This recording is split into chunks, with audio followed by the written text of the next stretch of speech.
Hello everyone, this is Menz here. I'm going to be doing a recording of this replay. I just played this match last night and it was pretty damn awesome. It was actually my first match in the AMX AC 48, the tier 8 French tank destroyer. Now, on this map, a lot of you guys that watch my stream know I absolutely hate live hooks here. It's probably my least favorite map in the game because really it just boils down to two flanks, specifically the southern flank. Now, in this tank, again, this is my first match in it. I haven't played this tank in years, basically since when it first came out. I played on the test server. Since then, haven't touched it. But the AC 48 here, it's got alright frontal armor, but it does have pretty large weak spots on the top for people to hit. The gun's pretty damn good. DPM though, it feels a little bit low at times, but the gun is good penetration, good damage, and pretty good accuracy too. So I'm gonna head south. Even though not many people are heading down here, it's still the flank that you need to win on this map, because pushing up to the town, you just get kind of deadlocked up there, and even if you win it, it's hard for you to keep advancing. And most times this flank decides who wins this match just because you can win it early, and you know, you can pretty much put pressure on the enemy base faster, and you control so much of the map if you win this side, either from this side or from this side, to where the enemy is kind of just stuck. Now, early on, I'm sitting very far back because we don't have that many people. We only have 3 tanks in front of me, you know, not exactly a lot there, so I'm just chucking random shells downrange, honestly, at this point. And the main reason I do that is looking at the enemy team.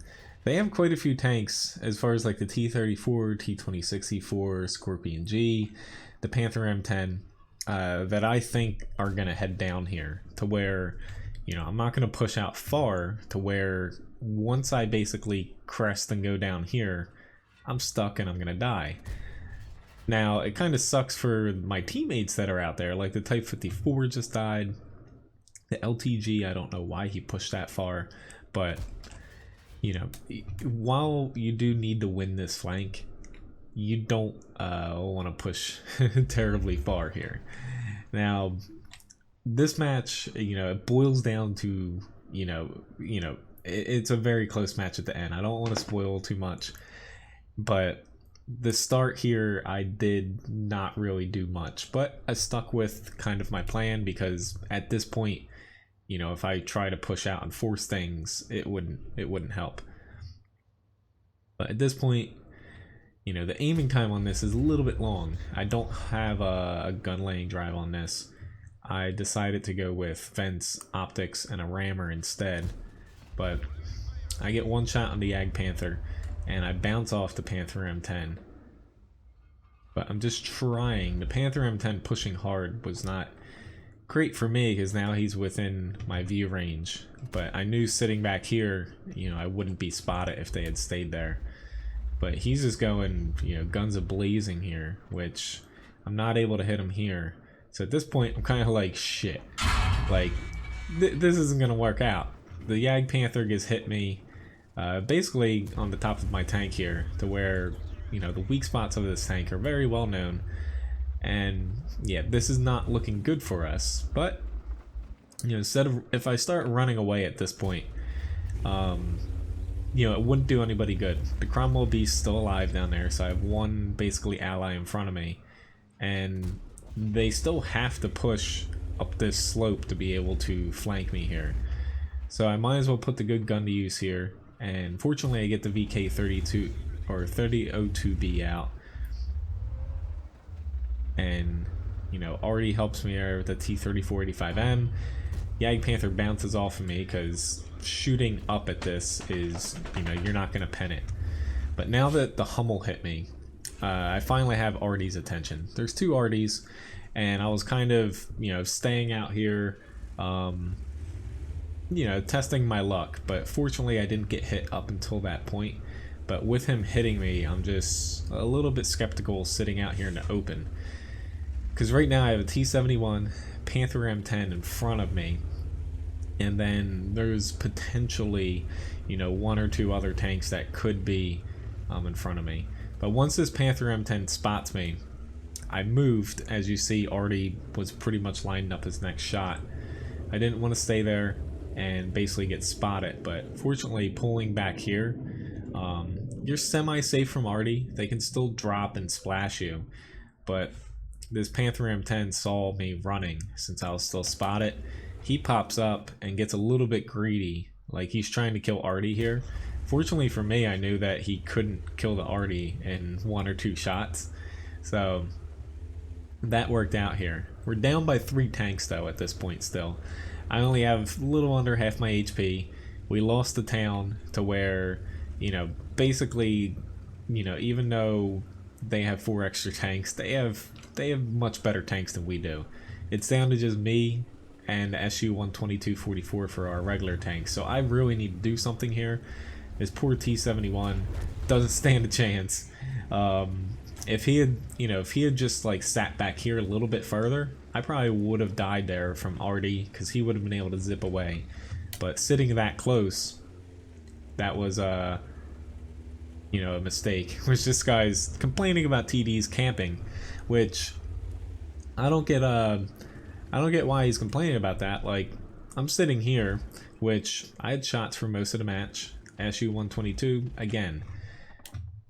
At this point though, I saw the Scorpion G is full HP, and I'm like, oh god, we're not gonna get this. The only way that you can really win matches like this is if A, you set up correctly, and B, the enemy team does you a favor, which fortunately this T-150 does. He tries to push, I get a good shot, and we finish him off there.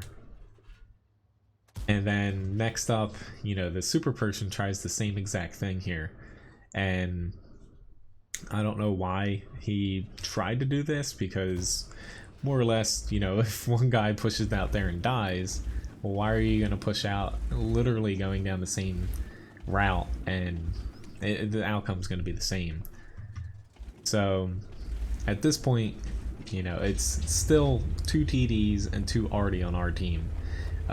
Both of us have very low HP against a Scorpion G that has a lot of HP. The Oni is kind of a question mark. I assume he has a lot of HP, and the VK2801, I didn't really see how much HP he has either. But I'm thinking I'm going to get flanked here, so I'm just going to go up to my little spot again, to where you get a little bit of spotting over here, but more importantly over in this way that lights like to come up at.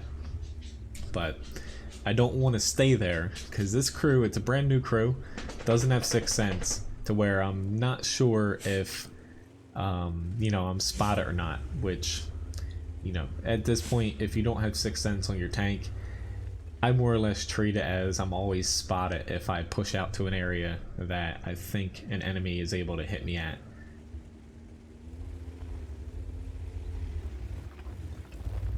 But I just want to keep moving, because I'm popping back over here just in case the TD Oni light pushes on the SU-122.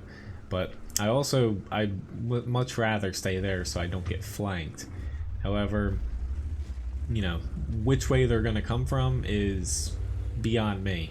At this point though, I'm at 3k damage. The VK pops up, and again, he makes the mistake of, you know, he crested there, to where I have a feeling he pushed over, he spotted me, you know, he got a shot on me, which I fortunately blocked in time. But he spotted Artie, and, you know, he's like, oh, there's Artie there, I'm going to kill him. No, that was dumb for him to try to push in and kill Artie when you have a TD sitting there, still alive, staring at you, that can 2-shot you. Their Artie, fortunately, don't get direct hits on me since I was near the building, and our Artie is still alive at this point, because their Artie was focusing on trying to get me out, which, you know, it isn't the wrong thing to do. But we still have to contend with, you know, now it's even. Scorpion G here, which fortunately for us, he makes the same exact mistake as the T-150 and the Super Persian does. Unfortunately for me, I set up a little bit more to the right to where there's a building in my way, So I'm just going to do my best to kind of plow through this building, and hopefully, you know, he's kind of in the same spot. But you know, if you make the same mistakes over and over, it's not really going to change the outcome a lot of times. To where at this point I saw the tree fall down before they shot, so I should have guessed that the Scorpion G moved this way, but I was still kind of stuck trying to shoot down cover. But the Scorpion G, he really wants to kill the SU-122, because if he gets that down, you know, it tilts in their favor. But unfortunately for them, the SU-122-44 has a fast firing gun. Scorpion G, I guess, missed him and already doesn't take the SU-122 out. But now it's time, you know, to push up here. I spot the Oni pretty quickly here, and I know that the Oni does not have the best V range in the game, so easy for me just to kind of, you know, plop back a little bit, take a shot, take him out. But at this point, it's still not in the bag. We're basically all more or less one-shottable, and against 2 SPGs. I'm at 7 kills, 3,682 damage, and going up here, I'm pushing through the center, more or less, just because more or less Artie always sits in this area, especially later on. So this to me is the best route to where I can pop up here.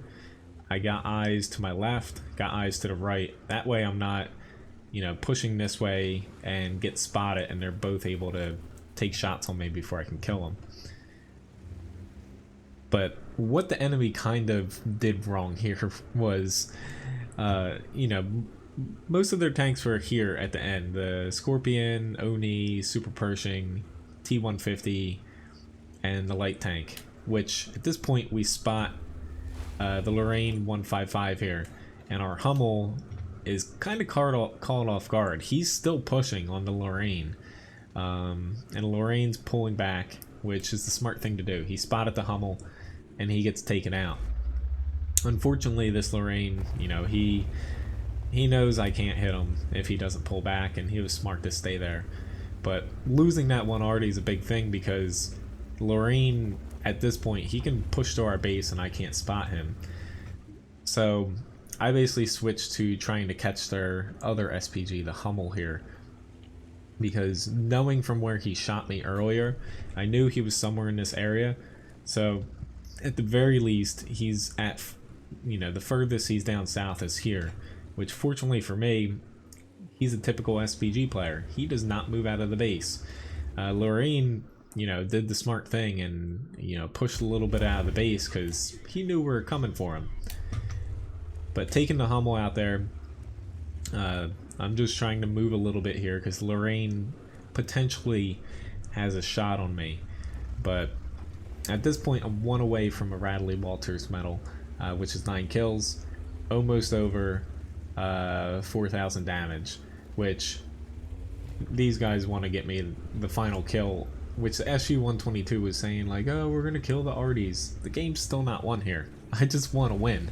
Like, I really don't care if I get the last kill or not, especially because I didn't even notice it at the point until you know, a few more seconds here. We're down to just 2 minutes, to where this guy's on the cap. I'm not too concerned about him capping, but he does kill her GW Panther, which I'm completely surprised that our, you know, our GW could have just sat, waiting for us to spot him. That would have been a surefire, basically win. But this guy trying to cap us out, even though there's under 2 minutes and that's his only, like, chance, that his best chance to win, he should still know that both of these tanks are pretty mobile to where he should try to kill us. But fortunately for me, I spot him here, and the SU-122's too low to actually fire on him. So I just plan on pushing hard because I still have 50 seconds till he can cap out, over a minute until the end of the match here.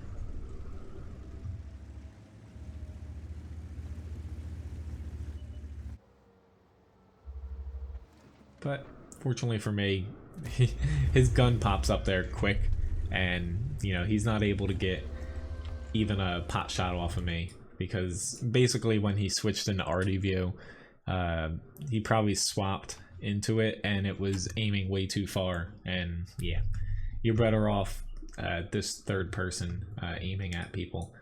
Anyway, getting to the end game screens here. This was actually, my first match in the AMX AC MLE 48, and a lot better than I was expecting, especially after the first few minutes of the match where I didn't do too much. Got an Ace Tanker Award, Pascucci's Medal, Radley Walters, Top Gun, High Caliber. As far as damage goes, I ended the match with 4,670, so I actually did, I believe it's just one shot's worth of damage, because at the end of the game I ended with 4,322, so I got one shot's worth, kind of blind firing in the beginning there, where it didn't look like I was doing much, but obviously I hit one person with that shot, which, with how close this match was, especially when I was in the south kind of cleaning up the tanks, basically cresting over and one-shotting them because they had low HP, that one shot was pretty damn important. I probably would have lost had I not just blind fired in the center, or not the center, the beginning of the match. But very easily the most amount of damage here. But it was a team effort here, to where basically the four of us left, even though we're called out for camping. Like, we basically worked as a team, and that's the only way we beat them. Is the enemy didn't really work as a team. They just kind of went one by one, more or less, at us. But yeah, and then finally I fired 31 shots. I only hit 16 of them, but I penned 15 of the 16 I actually hit. So I really only missed a few like actual crucial shots, because I would say I fired at least 10 shots at those buildings when the Scorpion G pushed, and also in the, early on when I was just kind of blind firing at max range. But 4,670 damage, 2,100 of it over 300 meters, and I took a little bit of damage, only blocked 580, because a lot of the damage I took was from RD or like a side shot. But overall, pretty decent match. I did lose some credits because I fired a little bit of APCR, when mainly it wasn't for the penetration, it was for the added shell velocity, just because the game was starting to get a little bit out of hand. Needed a little bit better round to help me out there. AP probably should have worked though, but better to be safe than sorry. But anyway, thank you very much for watching this replay. I wish this was during a live stream, but doing a recording like this, I'm able to go in a little bit more of why I did what I did when I did. So hopefully you guys enjoyed it. Thanks again for watching this. If you haven't caught my live stream, I live stream here on YouTube 4 times a week. Feel free to pop over. It's always on my main channel page, my next upcoming live stream. And you can also just go on the homepage of my website, wattguru.com, and yeah, the upcoming live stream and previous one is always up on the main page. Anyway, thanks again for watching. Have a very nice day. See you around.